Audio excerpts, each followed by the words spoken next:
Good morning, darlings. It's Mummy, Sybil Bruncheon, and I'm coming to you live from my front yard in my wonderful little suburb of the main line and outside of Philadelphia.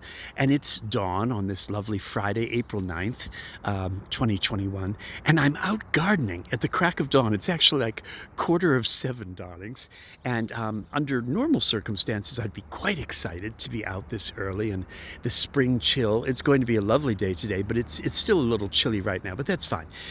You could see our pear trees across flowering pears, which remind me so much of when we used to live in Greenwich Village down in Manhattan. And Greenwich Village had pear trees all over Perry Street and Charles, and they were famous. People would do news items on them, local news items, because those streets were literally just covered with these wonderful trees. Anyway, I'm out gardening, and not under the best of circumstances.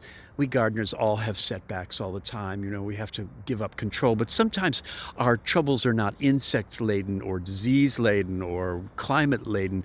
They're man-made laden, and I'll explain in a second. I just want to show you, this is the circle that we live on. It's very cute. And let's discuss aesthetics, gardening aesthetics. What you're looking at is a bunch of freshly laid black, not topsoil, darlings. Oh, no. That is that new scary mulch that it was a tree at one time. That mulch was actually, when you run your fingers through it, if you dare, it is bark-like. It was organic at some point, but then it got dyed black and turned into a mess. And it's been made into something that is inorganic and threatening to the environment.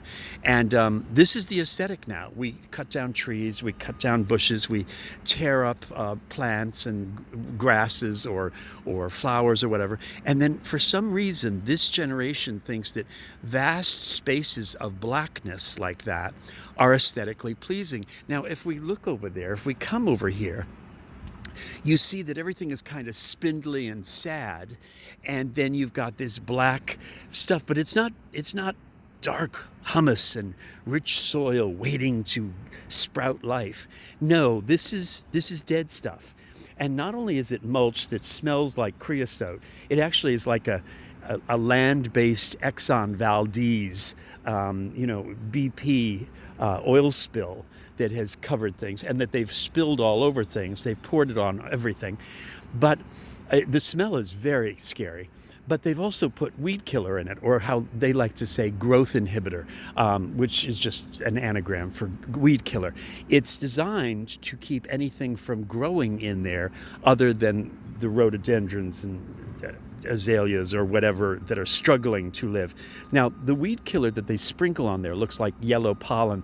What actually is scary is that they claim it won't damage plants, but what it does do is the water from the rain and everything soaks through, and then it seeps into the ground, and it does, in fact, make life very rough. Here are some hydrangea bushes that are having terrible troubles. Look at these hydrangeas. Yeah, those are really in trouble. So that's what's going on here.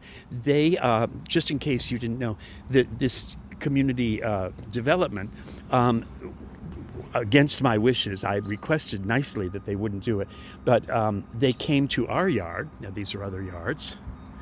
And they came to our yard, and they buried all the new plants that I had, first of all, the iris that I inherited from the former tenants, and the pachysandra. They didn't do it to the pachysandra, but they buried the iris. Look at this.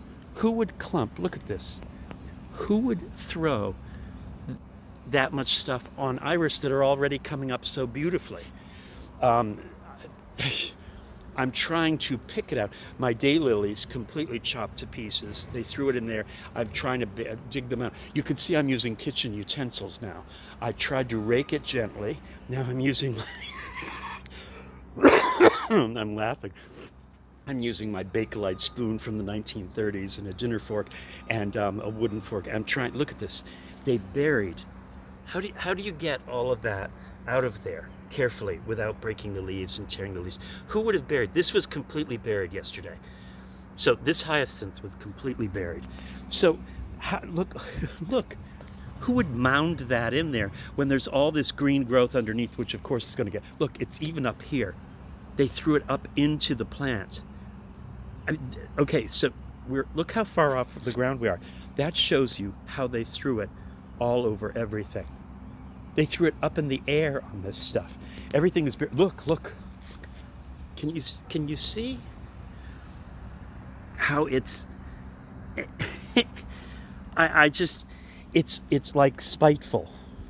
It's willful how they did it. They just stood here and just billowed it all over everything. And of course, there are the piles. Mummy was out until after sundown last night, raking and sweeping, raking and sweeping. And it's a mess. Here's the other pile. I got it off a lot of this stuff, although you can see that look, can you see that it's up in there? So I have to somehow brush it out of there carefully. And you can see the demarcation line there with my next door neighbor's yard. They threw it all over there. They buried everything. So I've raked it out. I've tried. The one problem is I can't rake the weed killer out. That powdered weed killer is in there, is in the ground. So that's going to certainly inhibit any of these new plants I've planted. Oh my gosh, I can't even think of what I've planted now. I've planted catmint and some echinacea and whatever. It's just, these were to go in today. These plants were to go in today. And we had bought them yesterday. And we came home to that all looking the way it did. So I was going to turn these two strips into a riot of wildflowers. I was going to sort of wall off the Pachysandra which had been put there years ago and is marching slowly up the driveway. I was going to try and make this into a bee and butterfly and hummingbird little mini garden. I was going to plant some wildflowers between the iris and sort of just try to get it a little better. And you can see the bonsaiing I've been doing on my boxwood tree in the front. It's not really a boxwood. I can't remember what it's called, but I'll look it up. But I've cleaned all of that out because that was all dead wood underneath there. So and the neighbors have all been coming up to me and saying, "Oh, look how pretty your tree is." And I'm going to do it over there. I'm going to trim out all the dead stuff in there. So we don't have another wasp nest in there. We had a wasp nest built in there. Can you believe it? So that's what I'm doing today, darlings. This is part 2 of Mummy's gardening with disaster. Again, it's almost like my idiot brother who tore up the irises back in Ohio had decided to come here and help mulch Mummy's garden. It's very exciting. All right, well, that's it for today, darling. I will show you the final results. The gardening people are supposed to come by and pick all this crap up, and you could see what it looks like. It definitely was trees at some point, all that were alive and happy and healthy, and reduced to a British petroleum oil spill. And this is what we are into now. When I was young, vast open patches of black dirt like that were a gardener's delight and a lawn grower's delight. They were about people would look at that and say, "When are you planting your new sod?" Or "When are you planting the new grass seed?" Or "When are you planting your garden?" Black dirt was aesthetically pleasing only in the promise that it had in it.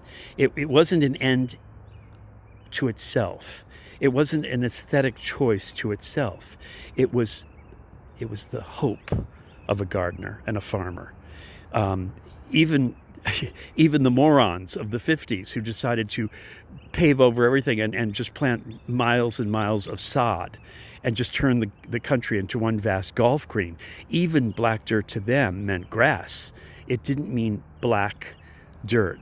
If this is the aesthetic, why do we bother with mulch? Why not just either cut down all these trees and bushes and just take the asphalt and go right on up and over and increase the parking area here, or leave little holes for what plants can survive and bring the tar right up, certainly over this curb, and right up underneath. Just bring it up, bring this asphalt and make it really black and barren.